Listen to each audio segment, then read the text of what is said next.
하나님 아버지, 벌써 2월의 첫 주간을 보내고 있습니다. 새해 벽두에 먹었던 마음을 다시 추스려 기도의 자리, 말씀의 자리에 섭니다. 말씀으로 날마다 우리를 새롭게 하시고, 말씀으로 우리를 지켜주시고, 말씀으로 우리를 인도하여 주시옵소서. 있는 곳에서 영상으로 예배하는 우리 모든 믿음의 식구들에게도 같은 복을 주시옵소서. 예수님의 이름으로 기도하옵나이다. 아멘. 하나님의 말씀, 마태복음의 말씀입니다. 마태복음 9장 27절부터 38절까지의 말씀입니다. 마태복음 9장 27절에서 38절까지의 말씀.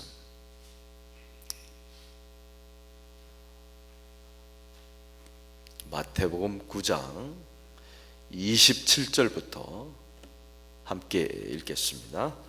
예수께서 거기에서 떠나가실새 두 맹인이 따라오며 소리질러 이르되 다윗의 자손이여 우리를 불쌍히 여기소서 하더니 예수께서 집에 들어가시매 맹인들이 그에게 나아오거늘 예수께서 이르시되 내가 능히 이 일 할 줄을 믿느냐 대답하되 주여 그러하오이다 하니 이에 예수께서 그들의 눈을 만지시며 이르시되 너희 믿음대로 되라 하시니 그들의 눈이 밝아진지라.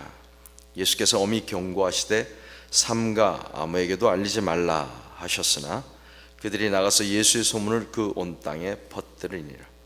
그들이 나갈 때에 귀신 들려 말 못하는 사람을 예수께 데려오니 귀신이 쫓겨나고 말 못하는 사람이 말하거늘 무리가 놀랍게 여겨 이르되 이스라엘 가운데서 이런 일을 본 적이 없다 하되 바리새인들은 이르되 그가 귀신의 왕을 의지하여 귀신을 쫓아낸다 하더라.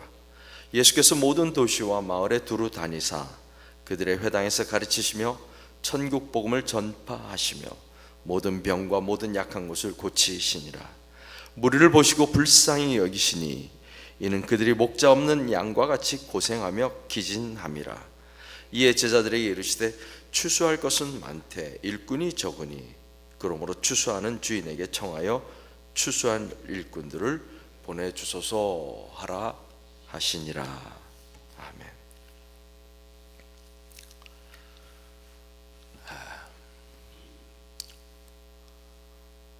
우리가 누군가와 대화를 하거나 편지를 쓸 때 대부분 의도가 있습니다. 의도가 있습니다. 우리가 보통 주제라고 말을 하는 그 의도가 있습니다.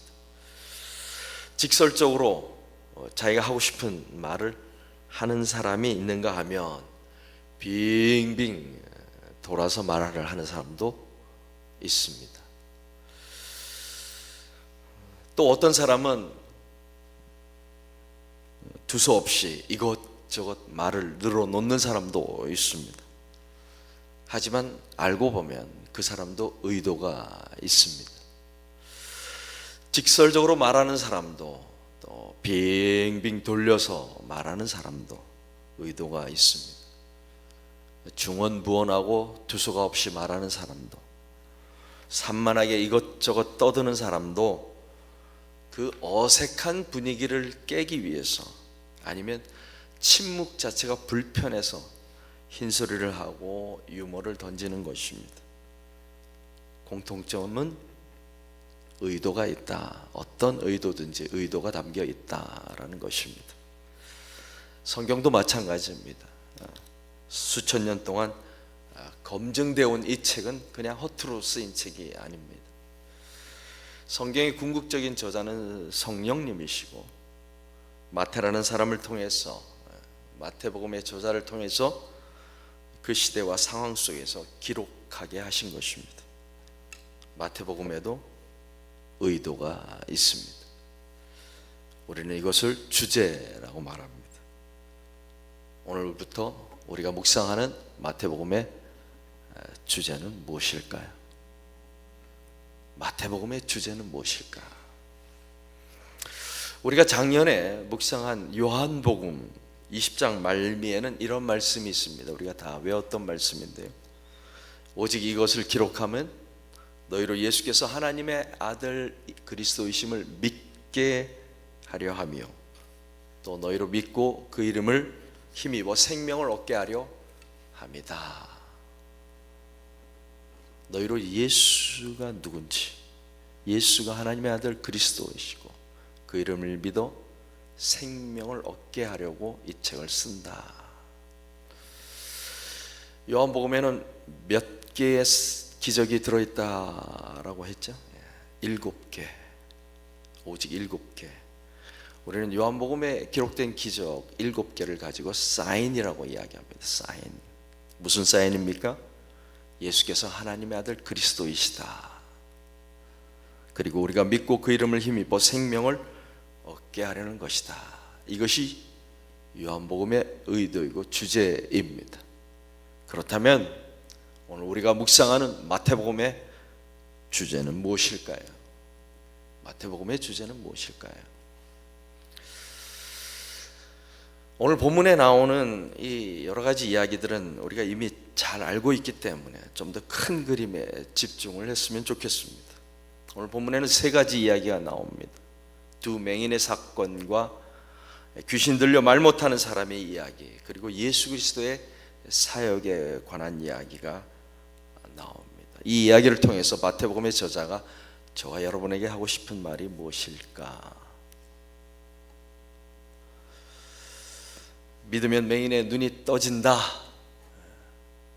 이 말씀을 하고자 하는 것일까요?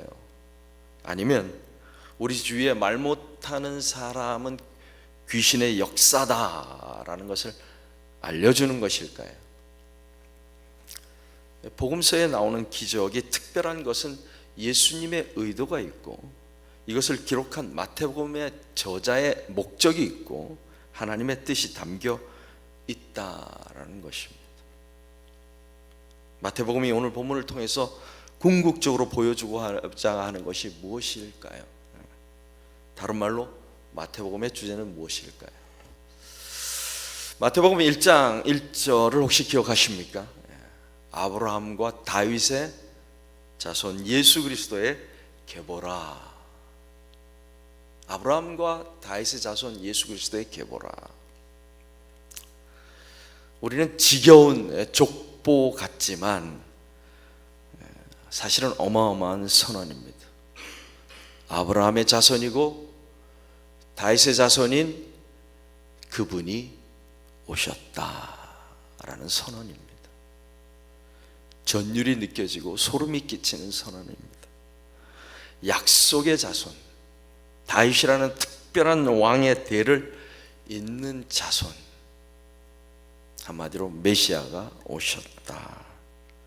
너희가 그토록 기대하고 소원했던 그분이 오셨다. 구약 성경 전체에서 선지자들을 통하여 예언한 바로 그분이 너희 눈앞에 있는 예수 그리스도시다. 진짜 왕이 오셨다. 그리고 마태복음의 마지막은 어떻게 끝납니까? 그러므로 너희는 가서 모든 민족으로 제자를 삼아 아버지와 아들과 성령의 이름으로 세례를 베풀고 내가 너에게 분부한 모든 것을 가르쳐 지키게 하라. 볼지어다 내가 세상 끝날까지 너희와 항상 함께 하리라. 왕으로 오신 그분께서 자기 백성을 모으십니다. 모으시기 위하여 자신의 제자들을 세상으로 보내시는 것입니다. 왕이신 예수 그리스도께서 이 땅에 오셔서 하나님의 나라를 선포하고 세우고 그 가운데 영원토록 계시겠다라고 말씀하신 것입니다. 마치 하나님께서 이스라엘 백성을 이집트에서부터 건져내셔서 광야로 그리고 가나안으로 이끌어 가십니다. 나는 너희 하나님이 되고 너희는 나의 백성이라고 말씀하십니다. 그리고 거룩한 이스라엘 백성 가운데에 거하십니다. 거기가 광야든지 예루살렘 성전이 되었든지 그들과 함께 하십니다. 예수께서 왕으로 오셨습니다. 마태복음은 이 이야기를 하고 있는 것입니다. 그런데 그 왕을 누가 알아봅니까? 27절 예수께서 거기에서 떠나가실새 두 맹인이 따라오며 소리질러 이르되 다윗의 자손이 우리를 불쌍히 여기소서. 눈뜬 사람이 알아봅니까? 아니면은 맹인이 알아봅니까? 이 땅에 오신 왕을 누가 알아봅니까? 다윗의 자손이요. 보지 못하는 사람들, 보지 못하는 사람들, 내가 안다, 본다, 섰다라고 생각하는 사람들을 향한 성경의 경고는 무엇입니까? 주의하라, 주의하라. 선줄로 생각하는 자는 넘어질까 조심하라. 너희가 맹인이 되었더라면 죄가 없으려니와 본다고 하니 너희 죄가 그대로 있느니라.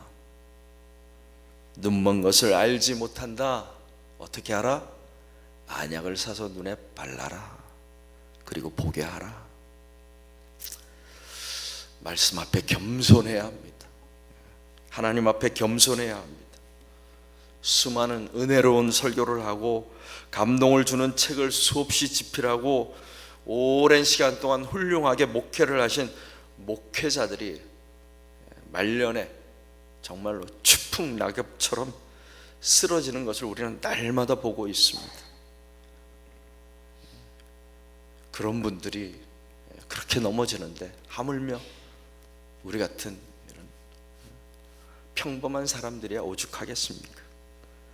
겸손하지 않으면 한순간에 넘어지게 되는 것입니다. 눈을 뜨고도 내가 보고 있다라고 생각하는데 실상은 보지 못하고 있는 것입니다. 성경에서 말하는 왕의 모습은 어떤 모습입니까? 28절 예수께서 집에 들어가시매 맹인들이 그에게 나아오거늘 예수께서 이르시되 내가 능히 이 일을 할 줄을 믿느냐 대답하되 주여 그러하오이다 하니 29절 이에 예수께서 그들의 눈을 만지시며 이르시되 너희 믿음대로 되라 하시니 성경이 말하는 왕은 맹인의 눈을 뜨게 하는 능력이 있는 왕의 모습을 그리고 있는 것일까요? 아니면 귀신 들려 말 못하는 사람의 입을 여시는 권세 있는 왕의 모습입니까? 맞습니다. 눈을 뜨게 하고 입을 여는 능력의 왕입니다. 세상의 왕과는 비교할 수 없는 능력과 권세를 소유한 왕을 보여주시는 것입니다. 세상의 왕도 권세가 있고 힘이 있습니다. 그러나 성경에서 보여주는 왕은 고치는 왕이십니다. 회복시키시는 왕이십니다. 왕의 첫 번째 자격은 능력이 있는가, 권세가 있는가. 중요한 것은 내가 하나님의 아들이라는 말에 책임질 수 있는 능력이 있는가. 오늘 본문은 예수가 왕이시다, 그런 왕이시다라는 것을 보여주시는 것입니다. 두 번째로 한 발 더 들어가서 마태가 저와 여러분에게 소개하고자 하는 왕의 모습은 어떤 모습일까? 27절 말씀 다시 보면 다윗의 자손이 우리를 불쌍히 여기소서라고 외칩니다. 그리고 36절 보면 무리를 보시고 예수님의 행동은 불쌍히 여기시니, 불쌍히 여기시니. 우리가 보통 사극을 볼 때 성군, 훌륭한 왕이라고 하는 사람들은 어떤 왕들입니까? 백성을 불쌍히 여기는 마음을 가진 사람. 백성을 불쌍히 여길 수 있는가? 그들의 아픔을 아는가? 이스라엘 역사에서 첫 왕을 사무엘에게 뽑아달라고 이스라엘 백성들이 찾아왔습니다. 그때 왕에 대하여 이스라엘 백성에게 사무엘이 이렇게 이야기합니다.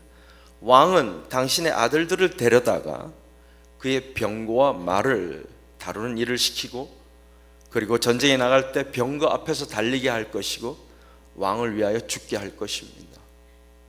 당신의 아들들을 천부장으로 50부장으로 임명하게 할 거고, 또 왕의 밭을 갈게 할 것이고, 곡식을 거두어 드리게도 할 것이고, 무기도 만들게 할 것입니다. 당신의 딸들을 데려다가 요리도 시키고 빵도 굽게 할 것입니다. 그리고 당신의 밭과 포도원에서 또 올리브 밭에서 세금을 떼어갈 것입니다. 그래서 왕의 신하들에게 줄 것입니다. 당신들이 거둔 곡식과 포도에서도 텍스를 뗄 것입니다. 당신들의 남종들과 여종들 중에서 가장 뛰어난 젊은이들이 있다면 그들도 데려갈 것입니다. 당신의 양떼 가운데서도 세금을 거둘 것입니다. 그리고 마침내 당신들마저 왕의 종으로 삼을 것입니다. 그리고 당신들이 스스로 택한 왕 때문에 울부짖게 될 것입니다. 이것이 세상의 왕의 모습입니다. 하지만 마태복음이 말하는 진정한 왕의 모습은 어떤 모습입니까? 능력은 있지만 겸손한 왕, 우리의 아픔을 아는 왕이라는 것입니다.